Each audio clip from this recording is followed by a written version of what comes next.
Hello everyone, welcome back to the Analyst by Vajiram and Ravi, dated 8th March 2025. Today again we will be discussing some important topics that has appeared in today's The Hindu and The Indian Express newspapers which are very relevant for your examination. In our first topic, we will look into various aspects of gender equality, roadblocks as well as the path ahead. After that, in our second topic, we will look into the status of spices sector in India.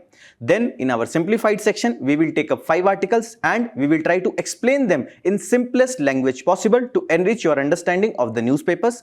Additionally, we have also incorporated some prelims pointers which is going to be very crucial for your upcoming prelims 2025 examination. So have a look on them also and stay tuned. So wish you all a very happy International Women's Day, and that is the context of our topic, that multiple write-ups has appeared in the backdrop of International Women's Day being today, that is on March 8.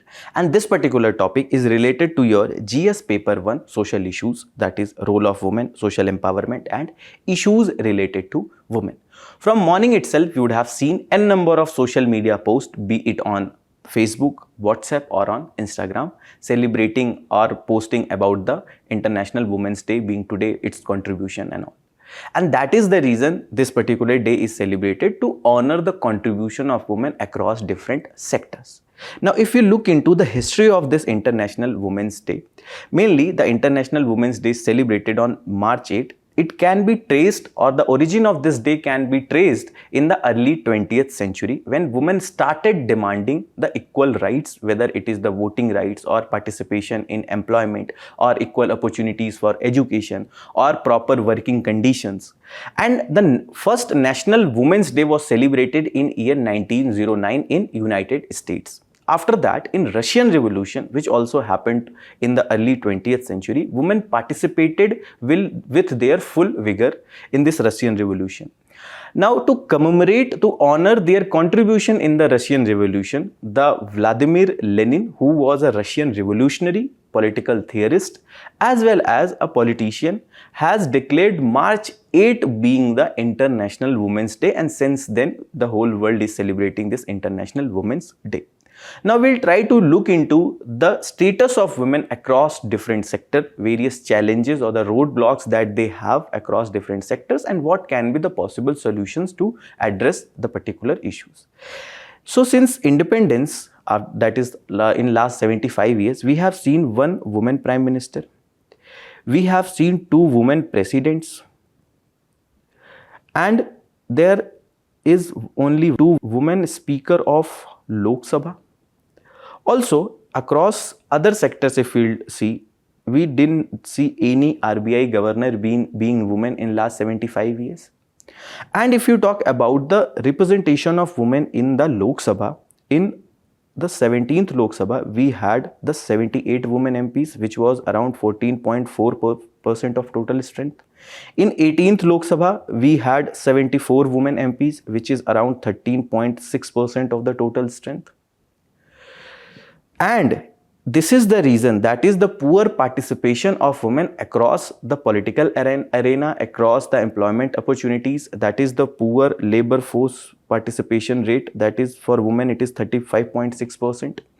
So all this, the abysmal condition of women across different sectors, has been also visible in the Global Gender Gap Report 2024, where India had a rank of 129 out of 146 countries. And if you look into, it is not only limited to the employment, it is not only limited to the political arena. If you look into the education sector, this is the data from 1951 to 2011. In 1951, the literacy rate, the women literacy rate was 8.9% and the male literacy rate was 27.2%. There is around 18 to 19% difference between the male literacy rate and the female literacy rate. Then as per the 2011 census, the female literacy rate was 64.6% and the male literacy rate was 80.9%. Still there is a difference of 15 to 16% between the female and the male literacy rate. And it is also visible from various data that we are getting with regard to the gross enrollment ratio of females across the primary, secondary and the higher education, where also there is a very less participation of women. And why this is happening? Because of this poor condition or the poor condition of the public spaces that we have built, that if the women are not feeling safe to go outside to study, if women are not feeling safe to go outside for their works, how we will be able to see their contribution or their visibility across education and employment?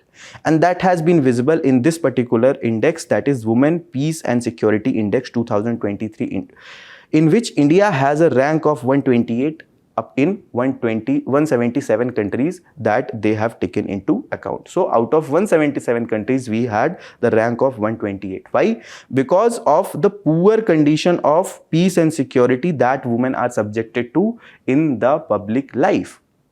And this can be also verified with the data from NCRB, which says that in year 2022 itself, there were 31,516 cases of rape reported in India, with some states like Rajasthan, Uttar Pradesh, Madhya Pradesh and Maharashtra taking lead in the cases of rape against women. That shows that almost every 16 minutes we are seeing a one case related to rape being reported. And this is the case of reported cases. There are n number of cases that go unreported. And that is the reason that editorial says that the major challenge is the accessibility of the public spaces, and what we need is the gendered nature of public spaces.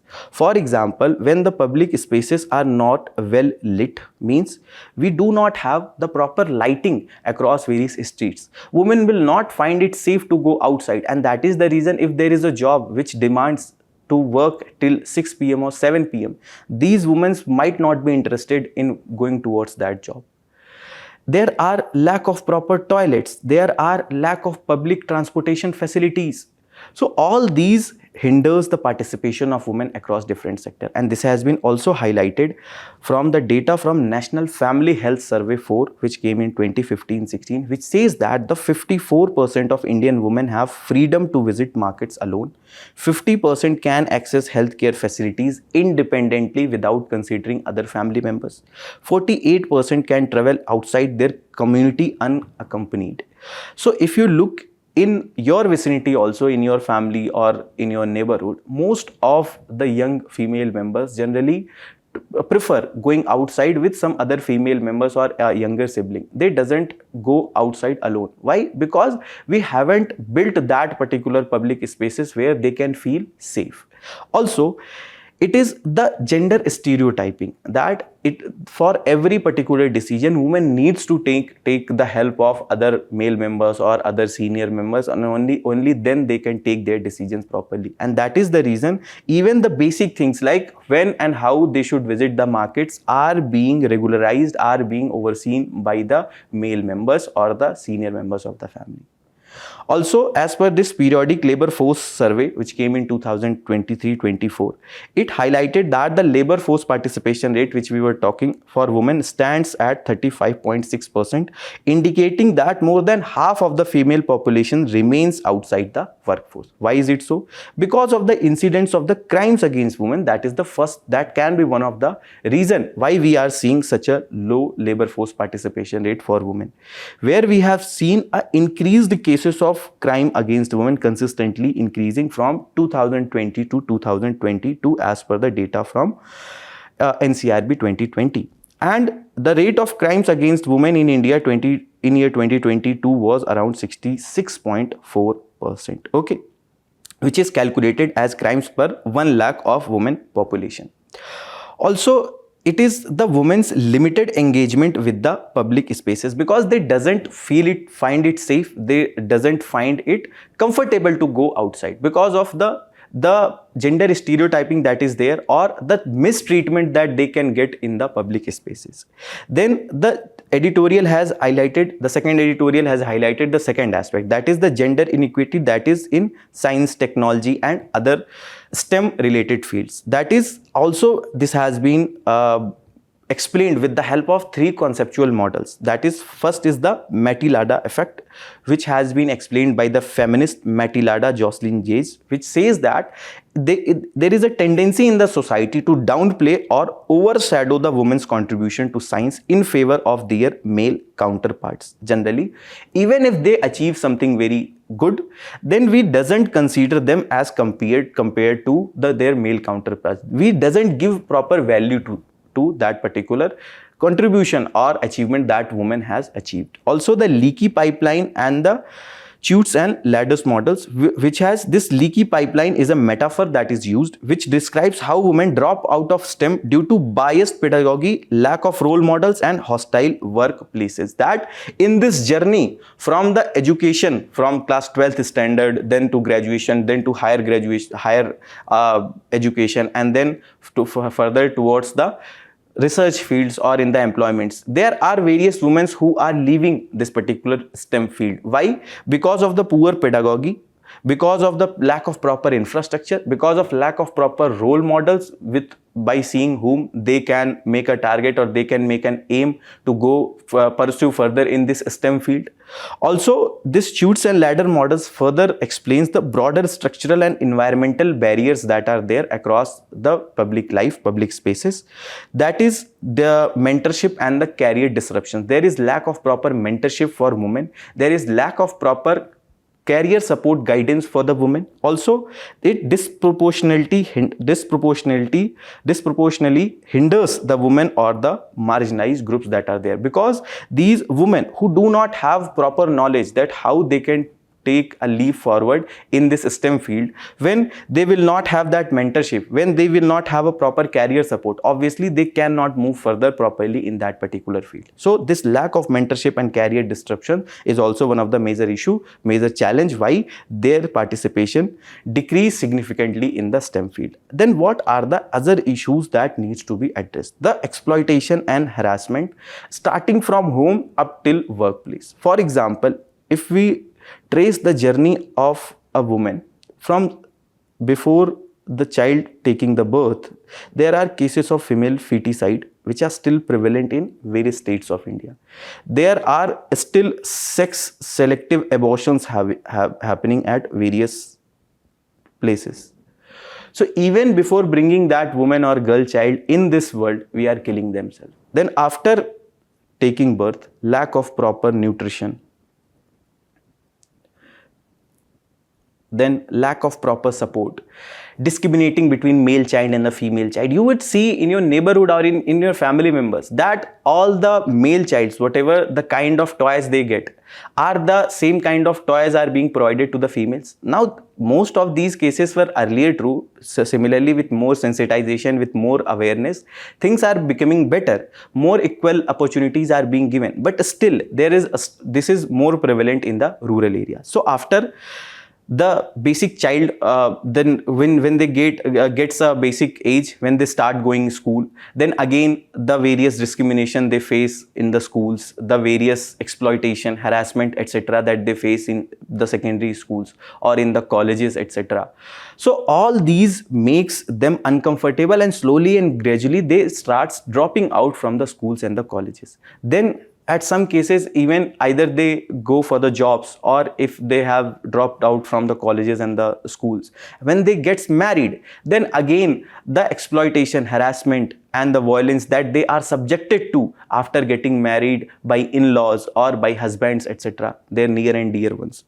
So here this is this data rising cases of sexual harassment, which says that this is from the NCRB again data, which says that the harassment cases against women are being increasingly reported in India, with more than 70 cases already reported this year. This was from the data of National Commission of Women. Also, if you look into this data from NCRB, which says that 31.4% is the crime against women under the IPC, that has now changed to BNS. Means 31.4% are those cases which are being subjected or which are coming from the husbands or his relatives, that is the near and dear ones.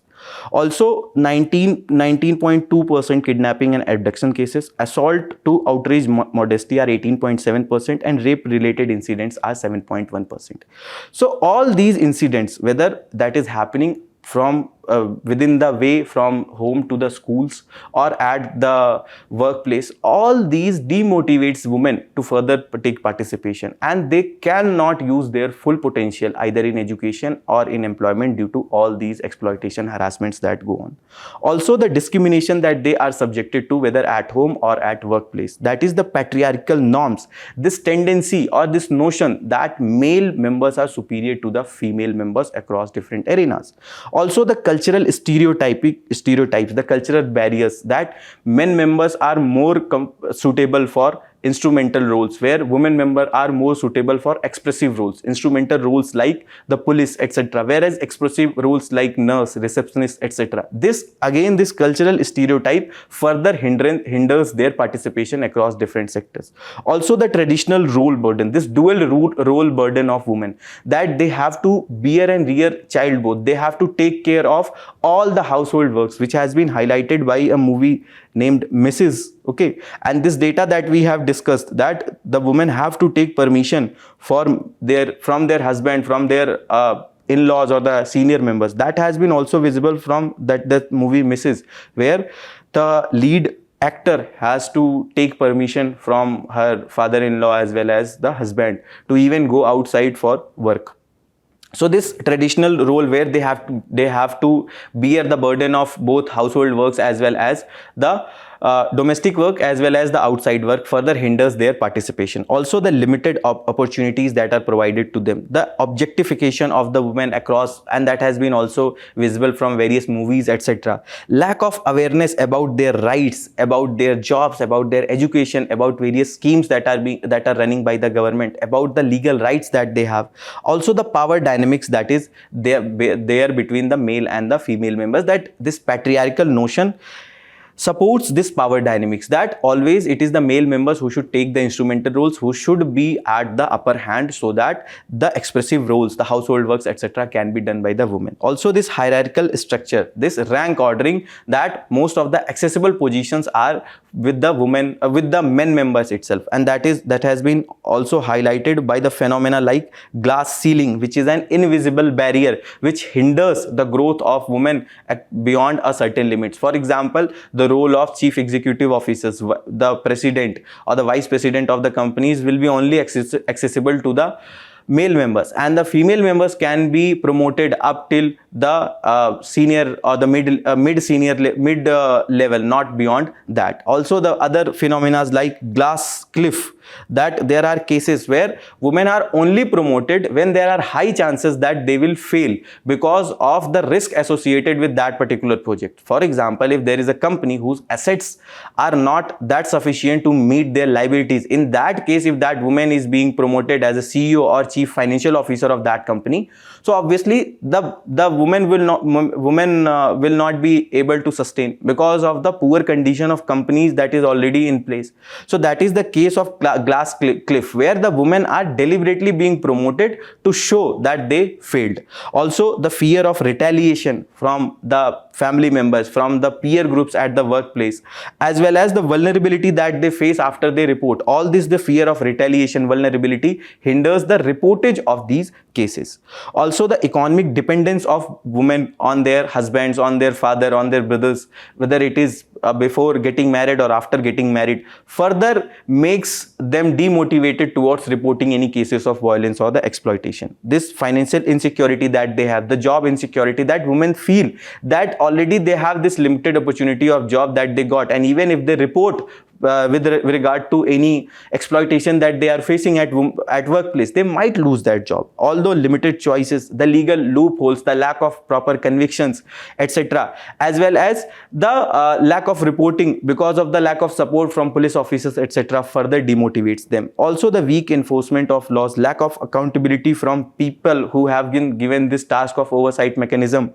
Also the delays justice, the social stigma associated with, for example, shame, fear, isolation, victim blaming whenever a woman is reporting any particular case. Also the poverty, lack of infrastructure, as well as the lack of role models are one of the major issues why we doesn't see women's participation across different sectors significantly. And for example, the example of role model, our mission director for Chandrayaan 2, Mrs. Ridu Kardiwal, as well as the project director M. Vanita, are the role models who can act as a role model for the people who wants to participate or who wants to explore the space sector, who wants to study, who wants to do research in the space sector. So these kind of women's role model can be promoted. For example, as of now, if I will ask you, all my viewers, whether they are male member or the female members, if I can ask, if I will ask that tell me 10 female cricketers and tell me 10 male cricketers, most of you will not be able to give me the names of 10 female cricketers. Why?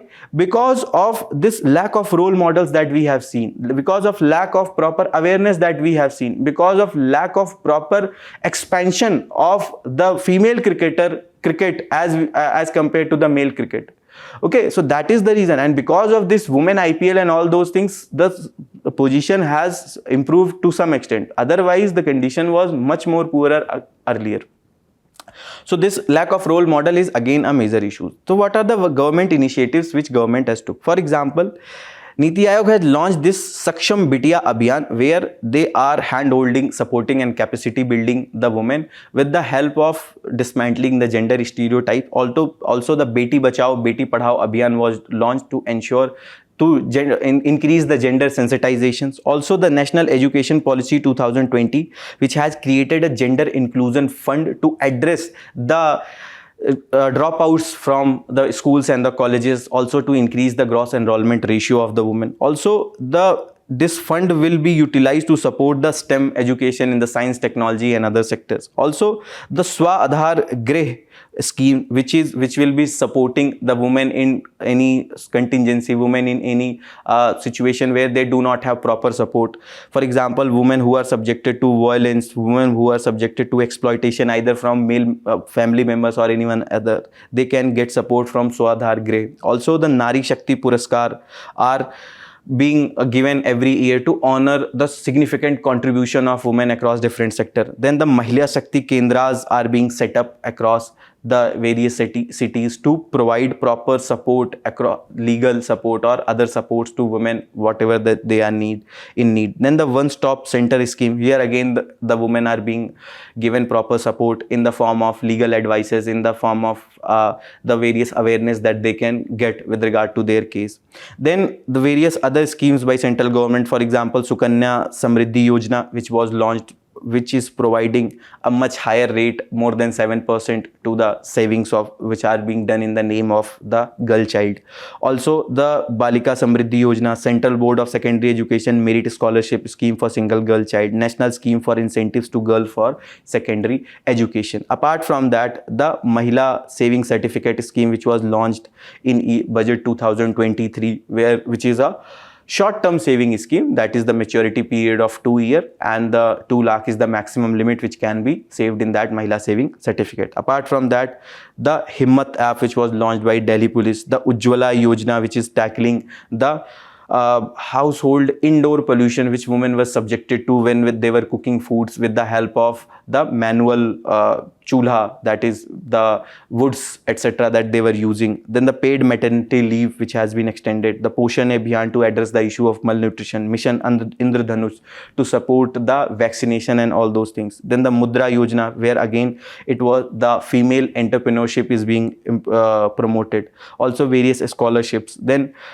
women has been also supported with the help of National Food Security Act, where the particular ration card is being issued in the name of female member itself. Also in the Pradhan Mantri Awas Yojana Gramin, the house that are being built, that are again in the name of female members itself. So with the help of all these things, the government is trying to dismantle that gender stereotyping as well as to show the female empowerment, to promote the female empowerment. And recently our Prime Minister on this to commemorate this International Women's Day has handed over his social media properties to some women who have contributed across different sectors significantly for a day.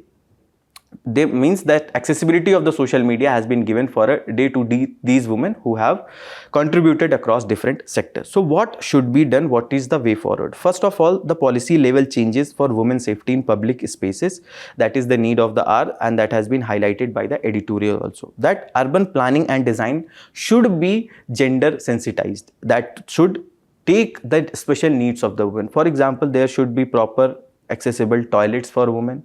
There should be well lit streets across various cities. Also, there are need for institutional changes for work-life integration, because if there is a woman who have this burden of bearing and rearing child, especially the small childs, how she will be able to work? And that is the reason government has promoted the creche facilities, where these women will not have this burden of the child care completely. Rather, they can keep their child in these creche facilities and they can visit that creche regularly during the working hours to take care of their child, and rest of the time they can utilize for working.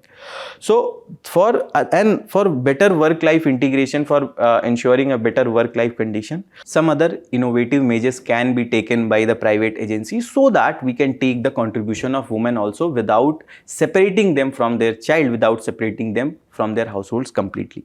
Also, there is need for public recognition and role models. For example, some of the role models, women role models, could be brought in the curriculum itself, especially in the class 1st to 3rd curriculum itself, that these, as of now, we are only listening or we are only talking about the male members. For example, in the struggle for independence itself, the contribution of women was significant, but still there are only very few female personalities who we know. For example, Rani Lakshmibai we know, then the Aruna Asaf Ali we know, but still there are lot of female personalities who we didn't know until and unless UPSC asked question related to that.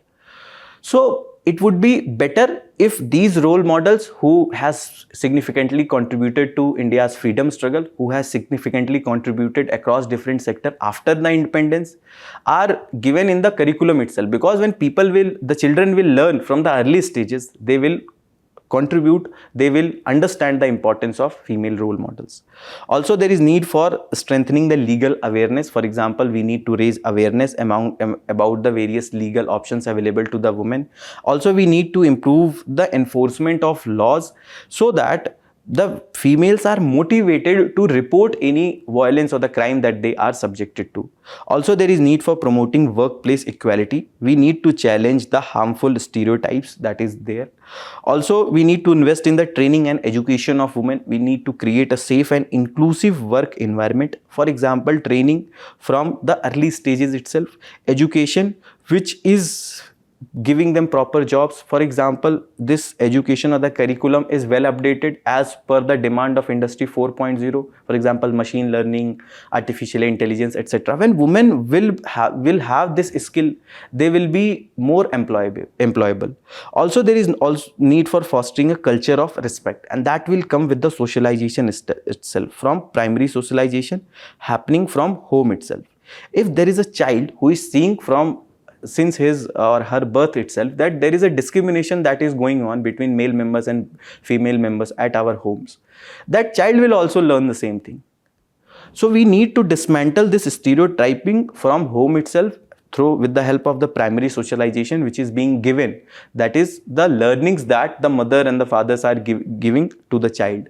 And then in the secondary socialization which a child will learn in the schools, etc., there also with the proper updation of curriculum with better pedagogy, etc., we can sensitize these children of future to being more gender respectful.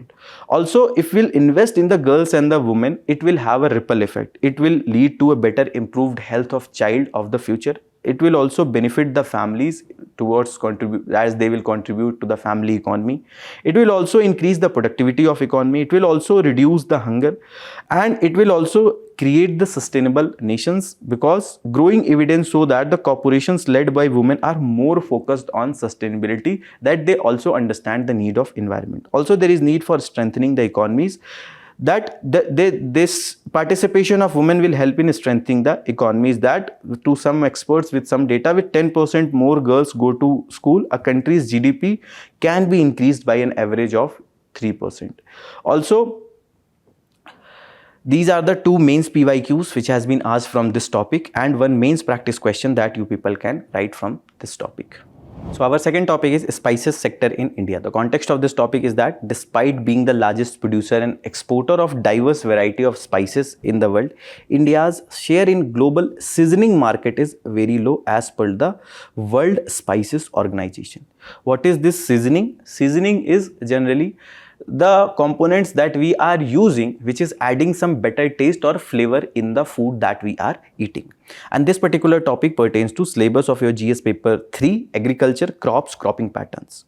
So if you look into the status of spices sector in India, that is in India, it has a share of 0.7 of global seasoning market, which is valued at $14 billion in 2024, which is much lower as compared to the China and the US, which have a 12% and 18% share in the global seasoning market. And if you look into the production of the spices in India, as per the data from Ministry of Commerce and Industry, in 2020-23, it stood at 11.14 million tons, which is higher compared to 11.12 million tons in 21-22. And during 22-23, the export of spices from India stood at $3.73 billion from $3.46 billion in 21-22. Despite being a significant producer and exporter, why we have such a low contribution in the seasoning market is because of the poor value addition that we are doing, the poor infrastructure that we have with regard to the value addition, as well as the poor investment in this. Also, if you look into the history of the spices in India, the spices are mentioned in the Indus Valley civilization also, that you will be reading in the ancient history. It is also mentioned in the Vedic period, in Atharvaved it is also mentioned. Also, India gained significantly due to being situated on the route of Silk Route, which has significantly contributed to the export of spices from India, which was being used for the preservation of food items. And after the Britishers came, the colonial government also significantly benefited with the help of the exports of spices from India.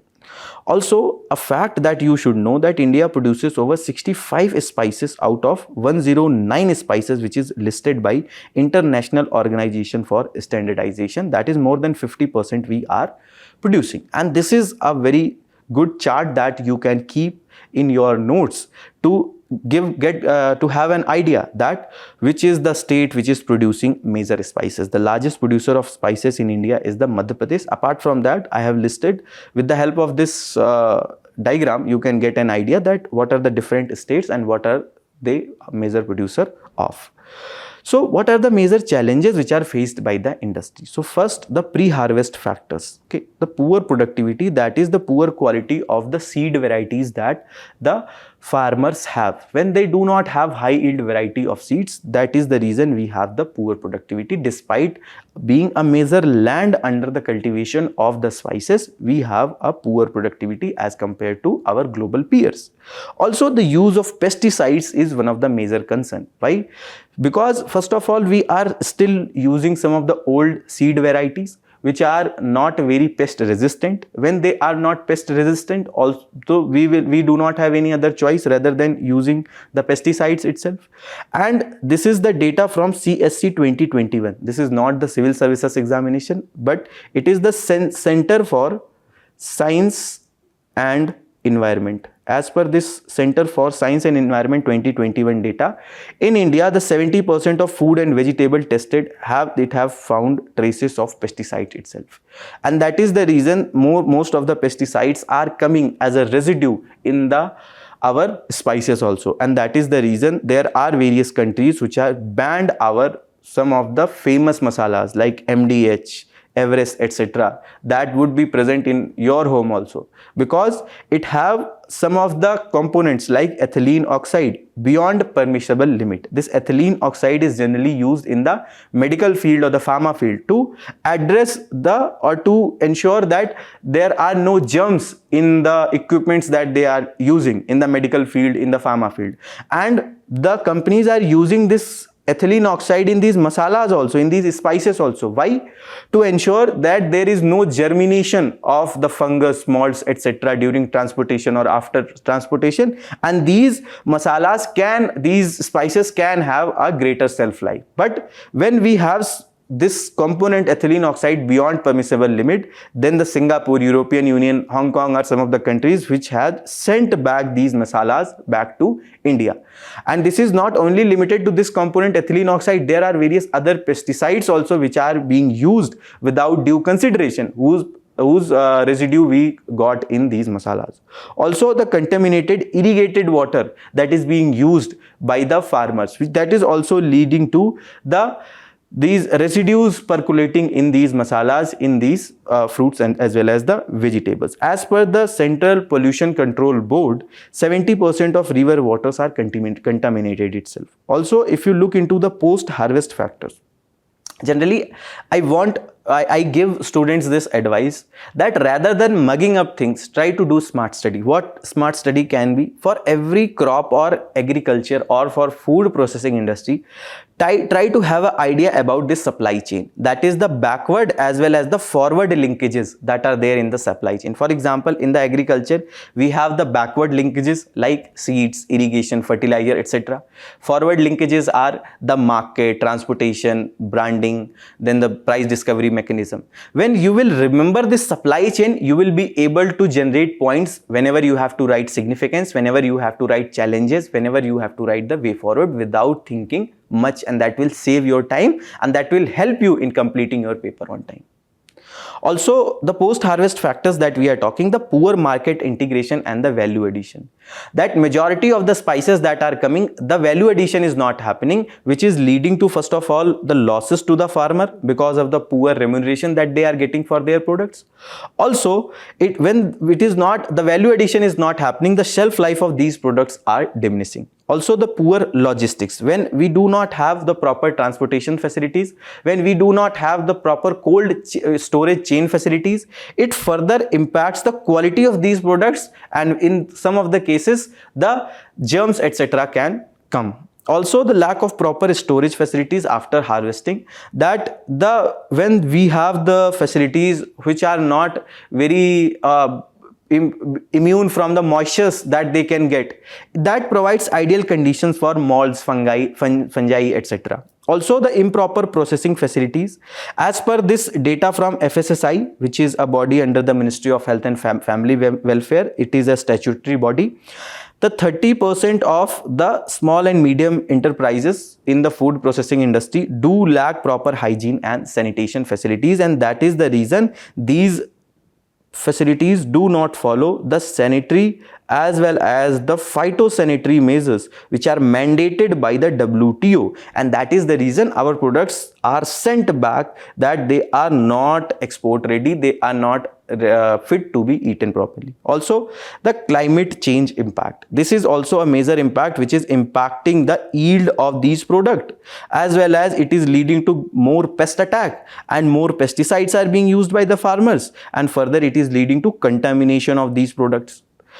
So this climate change that is leading to increased cases of incessant rainfall, droughts, etc. has further amplified or made the case worsen for the farmers. Also, that is the reason the saffron cultivation in the Kashmir region has been impacted, and that is the reason in some of the districts they have came with some innovative methods. For example, in Pampore, that is one of the districts in Kashmir, they have came with some significant innovative measures for the saffron cultivation. Also, since we are talking about the spices sector, there is a body, that is Spices Board of India, which is the regulatory and the export agency mandated to check all the quality requirement as well as ensure that a proper standard is followed. Also, they provide support to various companies to make their products export ready. And it was constituted in 1987 under the Spices Board Act 1986, and this is a body, that means it is a statutory body. Now you people tell me that there has been a turmeric board which has been announced few months back. Is this a statutory body, and the headquarter of turmeric board is located at what place? Then there is a makhana board which has been announced in the recent budget. Is this a statutory body or not? You need to tell me in the comment box. What is the headquarter of this makhana board, where it is going to be set up, in which state? Also, which is the largest producer of makhana in India? All these information you need to tell me in the comment box. Also, this spice board has been given this responsibility of controlling the Indian spice industry. Also, it controls the spice cultivation, that what is the variety that needs to be cultivated, all those things. It also checks the quality of the spices before being exported, and it also grants certificates to the exporters that whether their products are export ready or not. So what are the different initiatives which are taken by the government? So there is a Codex Alimentarius Commission which has been set up by FAO and WHO, which provides for various standards that has to be followed, especially with regard to the value addition and exports of the products, especially the food products. So they came with Codex Committee on Spices and Culinary Herbs, which is the standard which has been adopted at the 40th session of CAC in 2017, especially to address the issue of the non-standardization in the case of the spices. Now, this electronic working group under this particular committee for drafting the standard was chaired by European Union and co-chaired by India. And there has been the various classification of grades based on the physical and chemical requirements. And there has been various standards cover whole, cracked and ground forms of cumin. So majorly it was about the cumin. So for this cumin, they have set up this committee, and also this CAC forms a proper standard that the exporting countries has to follow for all the other spices, and which India is following. Also, the spices park has been set up in various areas, in various places across the country. For example, in Guntur, there has been one spices park which has been set up, which is emerging as a central hub for spice processing trading, boasting ITC's limited cutting edge facility capable of handling an impressive annual capacity of 20,400 metric ton. So majorly this spices park will provided all the facility, the particular raw material will come, and without much human intervention it will be processed. And when this is being processed under this spices park, the standard will be ensured, okay, and our product will be export ready. So every aspect of processing, from hygienic storage and sterilization to meticulous quality testing, is meticulously attended to with utmost care and efficiency. This sterilization which I was talking, that ethylene oxide these companies are using, which is used in the sterilization in the pharma and medical industry, but here rather than using much of the chemical components, they will use the more natural components which will make our products export ready in the spices park. So this has been one of the major significant initiative of the government.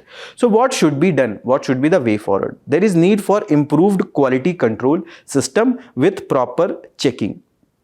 As of now, there are less than 40 labs are there which is testing the quality of the foods, okay, and that is the reason most of the foods or the quality is not being tested properly due to lack of the proper testing labs. And government has taken some significant steps. They have announced setting up various food testing labs across India.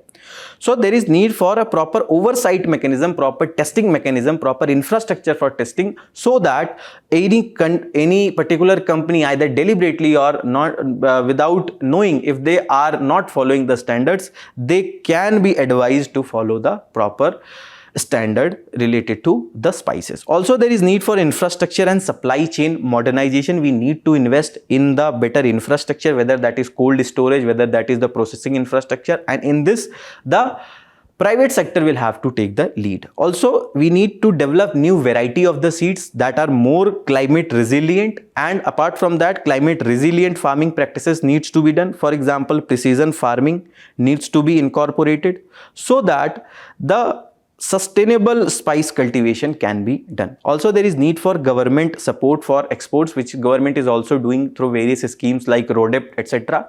But there is need for more support, especially in the case of standardization, so that these companies which are exporting, they should be made aware about the quality control norms, the quality norms that they have to follow. Also, there is need for technological advancement. For example, blockchain can be used. that when we are using blockchain in the supply chain of these spices coming from the farms of the field, that is raw material to ultimate processing, if there is some problem happening at any stage in the supply chain, with the help of blockchain we can get an idea. We can also incorporate artificial intelligence that can give us an idea that whenever a particular spice is not following proper standard. So with the newer technologies we can ensure that we follow the quality norms properly. A mains practice question is this that you people can write from this topic. In our simplified section, our first topic is India-US Extradition Treaty, and this particular topic is related to your GS paper 2 government policies and interventions, and this has appeared in today's Indian Express explained section. So Mr. Tahavur Rana, who has been accused of 26/11 Mumbai attack, is going to be extradited in India, and this was announced on the backdrop of recent visit of Prime Minister Narendra Modi. And at that particular time itself, the President Donald Trump announced that this Tahavur Rana will be extradited to India, and he have already exhausted all the remedies that are available to him. Also, this person is accused of aiding and abetting the reconnaissance for attacks that was carried out by David Coleman Hadley, and Mr. Tahavur Rana and David Coleman Hadley both were schoolmates in Pakistan. So what is this India-US extradition treaty with the help of which the person is being extradited to India? As per this treaty, which established a legal framework for extradition of individuals charged with convicted of serious offences in either of the countries, and an offence is extraditable if it is punishable by imprisonment for more than 1 year under the laws of the both countries. For example, murder is an offense. If that is going to be the punishment for that murder is more than 1 year in India as well and in US as well, so the person can be extradited. Okay. Also, the political offences are not extraditable under the treaty. However, the certain actions such as murder or the willful crime against a head of state or head of government or a member of their family, aircraft hijacking and aviation sabotage, crime against internationally protected persons, hostage taking, etc. are considered as political offense under the treaty itself. Also, there has been some other extraditions in last few decades. For example, the 2 extraditions of alleged terrorists from the US to India so far are the Khalistani Charanjit Singh Cheema as well as the Kulbir Singh Kulbira in Feb 2005 and 2006. They has been extradited to India. Apart from that, US has earlier rejected India's request to extradite Warren Anderson, who was the CEO of Union Carbide at the time of 1984 Bhopal gas leak. However, he was arrested for a brief period after this gas leak, but he was soon given bail and allowed to leave the country. And after that, he couldn't be brought back to India. And also, this Bhopal gas leak was in news in recent months because of this radioactive waste being disposed in one of the areas of the Bhopal city itself. Also, India have this extradition treaty with some other countries also. For example, and we have this extradition treaty with Bangladesh also. And with the help of this treaty itself, on the backdrop of this treaty itself, the current Bangladeshi government was expecting the extradition of the former Prime Minister of Bangladesh, that is Sheikh Hasina. But under the Article 8 of the treaty, extradition may be refused under the Article 8 of India-Bangladesh extradition treaty if the person who is going to be extradited can convince India that charges against her not made in good faith in interest of justice. If their charges are not made in good faith in interest of justice, and if the India will be convinced, then that person, in this case the former Prime Minister Sheikh Hasina, will not be extradited to Bangladesh. Then our second topic is Vanuatu Island. Why it is in news? Because of this golden passport scheme of the country, island country, and this is related to your prelims syllabus, that is places in news, and this has appeared in today's Indian Express explained section. So the former IPL chief Lalit Modi has applied to surrender his passport to Indian High Commission in London and acquired the citizenship of Vanuatu. Vanuatu is a country, here it is near Australia itself, located in Oceania region. Now what happens, there are some smaller countries who wants a significant investment in their countries to sustain that country's economy, and that is the reason they have some laws in place that if there is a person who will come with a significant amount of investment in the country, that person will get the citizenship of that particular country. For example, here itself the person has came with 1.8 crore or 1.3 crore, from 1.18 crore to 1.35 crore. If a person wants to get the citizenship of Vanuatu, he will have to do this much of investment and he can get the citizenship. Also, there are some other specific advantages of the Vanuatu citizenship. For example, it allows visa-free entry to 113 countries. Also, in Henley Passport Index, the rank of Vanuatu passport is 51st strongest in the world out of 199 countries, ahead of Saudi Arabia 57, China 59, Indonesia 64, and India's rank of 80th. Means Vanuatu have a better rank in Henley Passport Index. Also, it is for all intent and purposes is tax haven. Means it is a zero tax jurisdiction, not completely zero. It is around 0.1, 0.2 tax, and that is free from personal income tax, capital gain tax, inheritance tax, wealth tax. And while Vanuatu also doesn't charge indirect tax such as value added tax as well as tax on property transactions, they are typically lower than the other countries in the Southeast Asia region or other developing economy. So all these are the motivating factors why people invest in these countries or get citizenship. There are various other countries who grants citizenship based on the foreign investment and the main aim is to stimulate economic growth. For example, Malta, Turkey, Antigua, Barbuda, Dominica, Egypt are the countries who are giving this citizenship by investment. Also, if we look into the 2000 golden passport which were issued by the Vanuatu in 2020, the Guardian has reported that among those granted citizenship were a Syrian businessman with US sanctions against his business, a suspected North Korea politician, an Italian businessman accused of extorting the Vatican, then a former member of notorious Australian motorcycle gang, and South African brothers accused $3.6 billion cryptocurrency heist. So what is happening, that if there is a person who has been accused of any crime in this particular country and he have this feeling that he might be arrested, he might be convicted for the offense, he leave the country, comes to Vanuatu with some investment, gets the citizenship. Now if that country will not have an extradition treaty with Vanuatu, obviously this person can live in this particular island for a longer period of time. So and that is the reason this citizenship by investment has been criticized also by various people, that it is providing a safe haven to various people who has some criminal charges pending against them. Also, some other islands that you need to remember which has been significantly in news. For example, the Solomon Island, which is again located in Pacific region itself. Here the largest coral colony has been found. There are high chances that it can be asked in the upcoming prelims examination. Then another Cook Island that is in news that you have to remember. That is because it has a free association pact with the New Zealand itself. Then this Tonga Island is in news. So this Cook Island is this which have a free association pact with the New Zealand. So try to remember all these islands, that whether they are located in Pacific Ocean or in Indian Ocean, Atlantic Ocean, the location can be asked. Or if a significant fact, for example, largest coral colony in Solomon Island, that is in news, so you need to remember this much of information.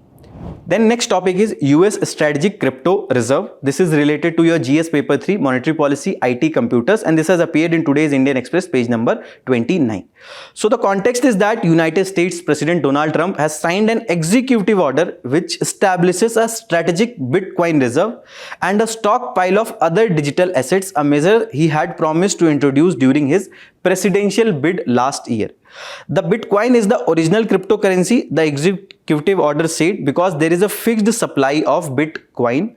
Also, there is a strategic advantage to being among the first nation to create a strategic Bitcoin reserve. Also, reserve will be capitalized with the Bitcoin owned by the US Department of treasury that has occurred as part of criminal or civil asset forfeiture proceedings, other agencies will evaluate their legal authority to transfer any Bitcoin owned by them to the strategic Bitcoin reserve, the order said. So what you have to understand, that US Treasury Department is not issuing the Bitcoin, rather whatever they are forfeiting, that has been involved in any case of crime. For example, let's suppose there was a kidnapping that happened, okay, and the kidnapper asked for, let's suppose, 1000 bitcoins to leave that particular person whom they have kidnapped. In this particular case, if the police officials have arrested the kidnappers as well as they have also caught this 1000 Bitcoin, so that will be the part of strategic Bitcoin reserve of the US, right? Also, US government owns around 2 lakh Bitcoins. There has never been a complete audit how much is there. Also, the particular executive orders has also directed a full accounting of the federal government's digital assets holding, all those things. Also, you need to remember other virtual digital assets. For example, Ethereum is there, XRP is there, Solana is there, and Cardano is there. There can be a potential prelims question that they will give these names and they will ask that these are related to, or these terms are in news with regard to. You have to mark virtual digital assets as a correct option out of the given 4 options. Also, what exactly is this cryptocurrency? So cryptocurrency is a virtual currency whose single unit is a complex digital code that cannot be duplicated because they are blockchain based, and it is used as a digital asset designed to work as a medium of exchange, as we are using rupee, notes, coins as a medium of exchange. Also, there are multiple cryptocurrencies such as Bitcoin and Polkadot, and these are some of the other names of the cryptocurrencies. If there is a statement that Bitcoin is the only cryptocurrency in the world, that statement will be incorrect. Also, what are the various concerns related to the crypto? First of all, the valuation of various virtual currency is not in the hands of any central bank.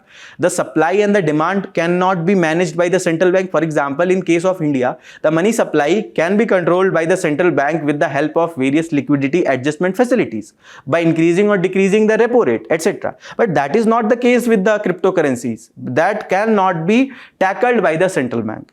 Also, the regulators fear bad actors with fly-by-night exchanges can fleece the investors, possibly escaping recovery if they are untraceable. Also, the legal aspect, if we talk about India does not yet have a policy of recognizing or regulating the cryptocurrencies. In April 2018, the Reserve Bank of India banned the banking system from crypto transactions, and the order, however, was struck down by the Supreme Court in March 2020, triggering a massive boom of the value of these cryptocurrencies.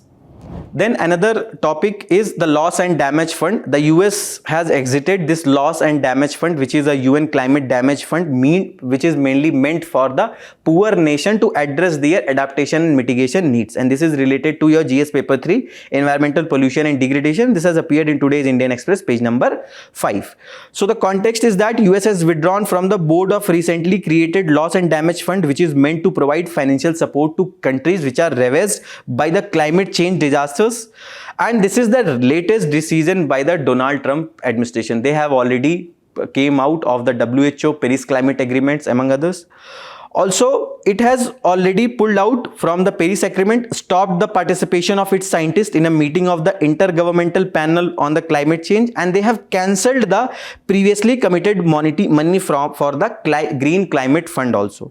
Also, what is this loss and damage fund? It was created at COP27 climate meeting in Egypt in year 2022 after the several years of protracted negotiations, one after the another COP meetings, and the developing countries, particularly the small island states that face the greatest threats from the climate impact. For example, increase in the water level, sea level rise is happening. That threatens the flooding in these small island countries, or they can be completely eaten by the seas and the ocean itself because of the rise in the sea levels.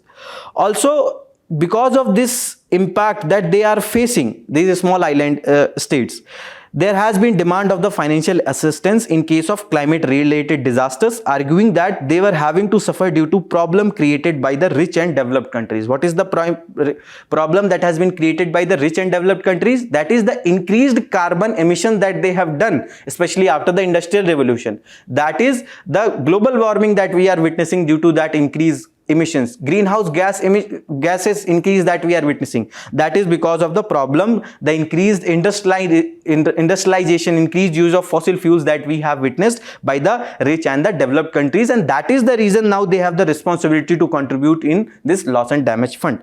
Also, this about $750 million has so far been promised for the fund, of which US has contributed only to $17.5 million. Also, this is the detail about the loss and damage fund. It is majorly expected to cover the cost of damage that countries cannot avoid or adapt to, and a report by 55 vulnerable countries estimated that their combined climate linked losses in the last 2 decades totaled to around $525 billion, or 20% of the collective GDP, and this could go up to $580 billion per year by 2030, and that is the reason they need support of the developing countries. Also, this Green Climate Fund is a financial instrument to assist the developing countries in mitigating the emissions and adapting to the impact of the climate change. Here also rich countries are supposed to contribute to the fund, and goal is to make available a corpus of $100 billion per year to developing nations from 2020. Our last topic is insider trading. This is related to your GS paper 3 capital market, and this has appeared in today's The Hindu page number 11. So the context is that Nestle, which is the company which makes the Maggi 2-minute noodles, it said on Friday that it received a warning from the country's market regulator, that is the Securities and the Exchange Board of India, SEBI, for a breach of insider trading regulations by the designated person of the company, that is Nestle itself. Now you people tell me in the comment box that there has been a new appointment as the chairperson of the SEBI. So who is the new chairperson of the SEBI? Please tell me in the comment box. So what happens in the insider trading? There can be some people who know the important information about the company that is not public yet and can affect the share prices. For example, let's suppose there can be a new piece of information that company is going to expand its operations in 10 other countries. Okay, so when the company will be expanding its operations, obviously its revenue will be high, its profits might increase. So this particular piece of information can lead to increase in the stock prices, but this information is not publicly known. There can be few persons who were involved in the discussions, deliberations related to the expansion plan of this particular company only would be knowing about this. Now this person who have this information which was not publicly available yet, this insider then buy or sell the shares based on the information that they have. They will buy or sell the shares of the company. If there is a negative news about the company, they will sell the shares. If there is a positive news, they will buy the shares. Now this group or the individual insiders make money from the stocks movement after the secret information is shared with the all investors. So when information will be shared with the all investor, either the stock prices will go up if there is a positive news, or it will go down if there is a negative news. So since they have already either bought or sold the securities, they will be minting the money. Also, the insider might give this information to a group of bad traders to get money or future secret information in return. So this is the insider trading. Another particular term related to this particular topic is the front runner. What happens? Let's suppose there is a client who gets an order to buy 1 million shares of a syndicate company, which is a syndicate means a group of people have been managing a company. Now this broker places order for some stock for his own account, then places the client's order. It is due to the bulk order the broker makes a huge money. What happens? Since all the buying and selling happens with the help of broker itself. Now let's suppose if there is a demand from the client ki please buy this 1 million worth of share. So instead of buying 1 million worth of share of this client first, the broker will first place an order of himself, and then he will place this order of 1 million worth of shares of the particular client itself. So he has already bought the shares at a lower price. And when he will further invest this 1 million money of this client, that will lead to increase in the prices of the stocks, and this broker has already invested at a lower price, so he will be able to mint or garner the profit or materialize the profit. So basic difference between insider trading and the front running is that in the insider trading, executive or employees use the confidential information of for the stock market advantage. Either they will buy or the sell security. Whereas in the front running, it is the brokers or the fund manager who exploits the client's upcoming trades for the profit. They have their clients, different clients who will be buying the shares. So rather than placing their order first, they will place their order first, and based on that they can garner some profit. That is all from today's analyst. Thank you very much. All the very best. Keep studying.